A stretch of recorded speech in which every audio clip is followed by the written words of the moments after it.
दोस्तों अब बहुत ही कम दिन बचे हैं आपके प्रीलिम्स में और अगर आपने एग्ज़ाम देने की सोच ली है तो आपके लिए प्रॉपर स्ट्रेटजी क्या होगी और क्या आप क्वालिफाई कर सकते हैं इन बचे हुए दिनों में यानी 25 डेज़ के अंदर। तो ये वीडियो आपके लिए बहुत ज़्यादा हेल्पफुल होने वाली है। मैं सारी स्ट्रेटजी आपको बताने वाला हूँ। सबसे पहले हम बात करेंगे आपके प्रीलिम्स की, प्रीलिम्स पेपर 1 आपके जीएस की, उसके बाद मैं सीसैट की बात करूँगा।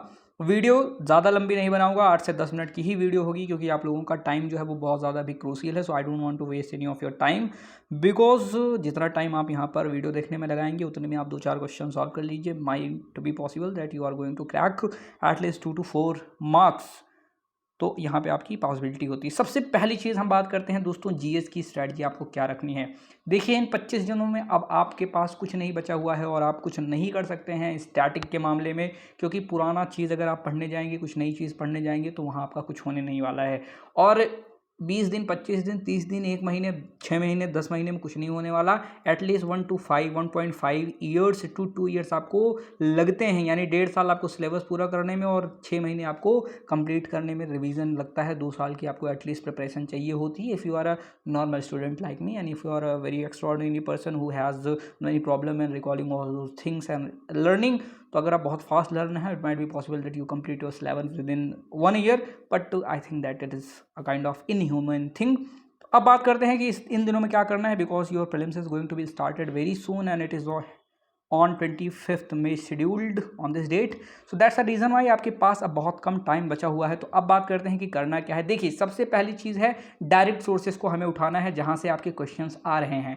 तो पहला डायरेक्ट सोर्स कौन सा है दोस्तों, आपका ज्योग्राफी का है। ज्योग्राफी आपकी क्लास 11th की एनसीईआरटी में आपके 8, 9, 10 और 11 चैप्टर आपको पढ़ने ही है, क्योंकि इसमें से मैंने बहुत सारी वीडियो बनाई है। पूरी की पूरी प्लेलिस्ट आपको डिस्क्रिप्शन में मिल जाएगी, पूरा मैंने पढ़ाया हुआ है और 2024 के क्वेश्चन भी मैंने बताए हुए हैं कि कौन कौन से डायरेक्टली आपके आए हैं। यानी 10 से 12 क्वेश्चंस यानी 20 मार्क्स तक आप इजीली उसको पढ़ेंगे तो कर सकते हैं। लेकिन वहाँ पर थोड़ा सा जो यह तड़का दिया जाता है वो भी मैं आपको बताऊंगा कि क्वेश्चन कैसे आते हैं।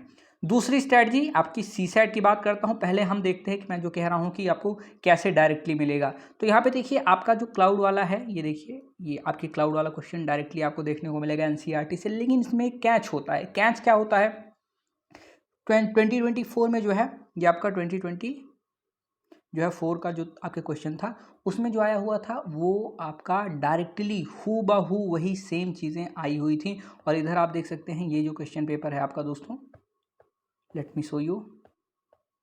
इधर देखेंगे आप,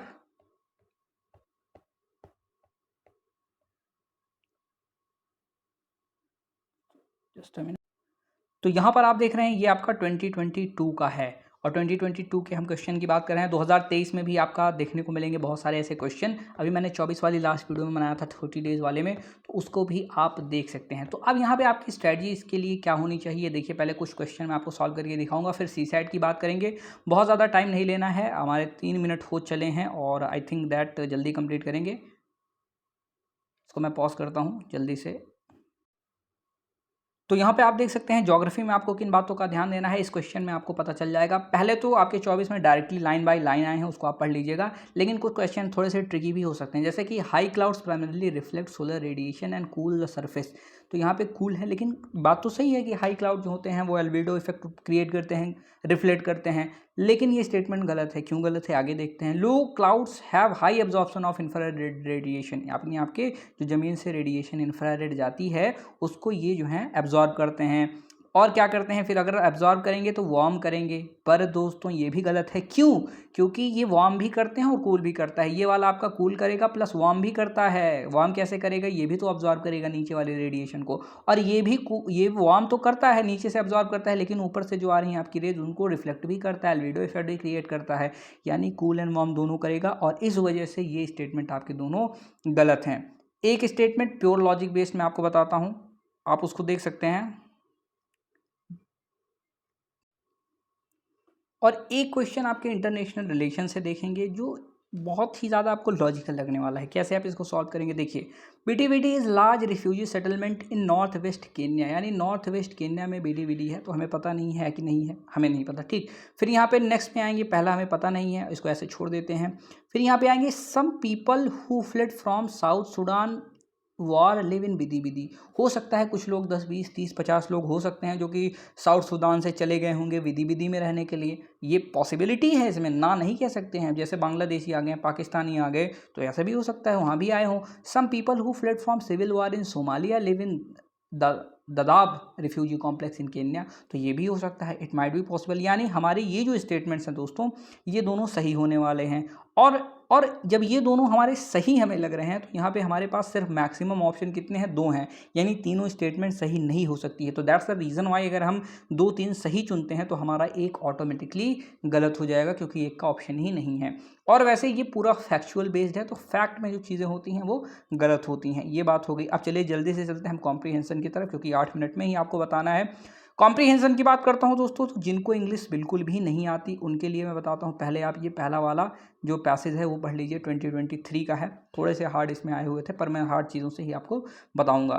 तो यहाँ पे जल्दी से आप स्क्रीनशॉट ले लीजिए या फिर स्क्रीन रोक करके पढ़ लीजिए, ठीक। अब यहाँ मैं आपको बताता हूँ, सारे ऑप्शन पढ़ करके दिखाता हूँ। तो पहले आपको क्वेश्चन पढ़ना चाहिए। क्वेश्चन पढ़िए, national pragmatic legal policy framework for water allocation should be made, all river system of country should be linked and huge aquifer created. देखिए सारी बात कर रहा है, सारी रिवर को जोड़ देना चाहिए। Water channel between regions of water surplus and region of water deficit should be created, water channel create करना चाहिए। फिर mitigate water crisis, water demand sector such as agriculture should be reduced. तो mitigate water का, तो water demand ही कम करने की बात कह रहा है। तो अगर वाटर डिमांड एग्रीकल्चर की और इंडस्ट्री की कम कर देंगे तो ग्रोथ में आएगा। तो यहाँ से ये स्टेटमेंट हमारी गलत होती है। लेकिन इसमें बात क्या कह रहा है दोस्तों, इसमें बात क्या कह रहा है, नीचे से आप देखिए 2-3 लाइन फिर से दिखा दूँ। Allocating fair resource, allocating fair share of water to them require assessment based on objective criteria such as specificities of river basin, size of dependent population, existing water use and demand, efficiency of use and projected future use etc while ensuring the environmental needs of river and aquifers। यानी river और aquifers की environmental needs को ध्यान में रखते हुए हमें काम करना है, और ऐसा नहीं है कि सब मतलब ऐसे पूरा पूरा कर दो। तो यहाँ पे अब आइए हम इसको चूज़ करते हैं कि क्या कह रहा है ये। अब पूरा ये जो ऊपर से देखेंगे दोस्तों, जैसे कि मैंने कहा, आप एक बार पढ़ के देखिएगा। यहाँ पे बात क्या हो रही है, देखिए, we often hear about conflict amount different states in India over river waters. तो यहाँ पे कॉन्फ्लिक्ट की बात हो रही है। अब कॉन्फ्लिक्ट की बात होगी तो उसमें पॉलिसीज़ वगैरह भी आएंगी, ये चीज़ आपको ध्यान देना है। अब according to constitution of India, water in state object, state का ऑब्जेक्ट है, नॉट द यूनियन, और यूनियन का ऑब्जेक्ट नहीं है। तो इस वजह से जो रेगुलेशंस होंगी इंटर स्टेट रिवर्स में, वो बैलेंस क्रिएट करने के लिए competing demand of various stock holder, यानी अलग अलग स्टॉक होल्डर की जो डिमांड है उस हिसाब से जो जो उनकी ज़रूरतें होंगी वो आपस में देखेंगे। ये यूनियन का मैटर नहीं है, स्टेट का मैटर है। फिर एलोकेशन के बारे में बात हो रहा है, तो इसमें से आपको क्या लगता है, ये चीज़ तो सिर्फ एक चीज़ बता रहा है कि यहाँ पर अब देखिए, which of the following statement best reflect the most rational practical immediate action, इसमें किसकी ज़रूरत है। तो अगर हम सब जोड़ देंगे रिवर को कंट्री की, तो इसमें तो चलो जोड़ दिया, लेकिन इसमें कुछ पॉलिसी वगैरह भी लगेंगी, यानी national pragmatic legal and policy framework होनी चाहिए ना। फॉर वाटर एलोकेशन की बात हो रही है, बनाना चाहिए, लेकिन इसमें डायरेक्ट सोल्यूशन की बात कर रहा है, और इससे बहुत सारी चैलेंजेस आएंगे, कहेंगे भाई हमारे यहाँ मत करो, वहाँ मत करो। और ऑल रिवर की बात कर रहा है, जो कि पॉसिबल ही नहीं है। ऑल रिवर कैसे जोड़ सकते हो आप। Water channel between regions of water surplus and region of deficit should be created, तो यही लिंकिंग वाली ये भी बात कर रहा है, यानी एक पहलू के ऊपर ही ध्यान दे रहा है ये। अब मिटिगेट करेगा वाटर क्राइसिस डिमांड को सेक्टर सच एज एग्रीकल्चर। अब वहाँ पे एग्रीकल्चर वगैरह को कम कैसे कर दोगे, तो यहाँ हमें देखने में कौन सा लग रहा है, सबसे ज़्यादा यही लग रहा है ना। और यहाँ पे कुछ ऐसे होते हैं जिसमें जो आपके एक्सट्रीम स्टेटमेंट होते हैं, जैसे ये वाला देखिए, इसमें देखिए क्वेश्चन पढ़िए 2 में, तो 9 मिनट की हमारी वीडियो हो गई है। अब ये जल्दी से आप देखिए, स्क्रीनशॉट ले लीजिए, मैं अपना हटा दें चेहरा, तो रोकिए, इसको पढ़ लीजिए, उसके बाद मैं बता दूँ। देखिए, education system must be strengthened in rural area. तो चलिए ये तो ठीक है, लेकिन यहाँ पे large scale and effective implementation of skill development program, ये भी लग सकता है। Need of the hour for economic development health and nutrition, only skilled worker needed special attention. Only तो होगा तो ये गलत हो जाएगा, जहाँ पे एकदम एक्सट्रीम आ गया है, ठीक। एजुकेशन मस्ट, तो ये तो हो सकता है। For rapid economic growth and envisaged by us attention should be paid to health nutrition of the people. और अगर हम यहाँ पे एसेंस की बात करेंगे तो फॉर इकोनॉमी, देखिए यहाँ पे शुरू में ही क्या बात हो रही है, suffer working age suffer from anemia, यानी हेल्थ की भी बात हो रही है, यानी हेल्थ हेल्थ यहाँ पे ज़रूरी चीज़ है। देखिए ट्यूबरक्लोसिस की बात हो रही है, तो यहाँ से हमारा सबसे ज़्यादा रेशनल जो बनने वाला है कि रैपिड इकोनॉमिक ग्रोथ के लिए हेल्थ पे हमें ध्यान देना चाहिए। ये सब तो हेल्थ सही रहेगा तो ये भी सही होगा, वो भी सही होगा, सब सही हो जाएंगे।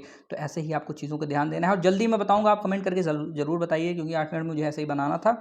वीडियोज़ आपके लिए बहुत सारी आएंगी, बस आप कमेंट करके बताइए कि क्या आपको चाहिए कि नहीं, क्योंकि जल्दी से हो गया वो हमारा 8 मिनट से ज़्यादा ही हो गया। तो चलिए मिलते हैं अगले वीडियो में। जय हिंद, वंदे मातरम।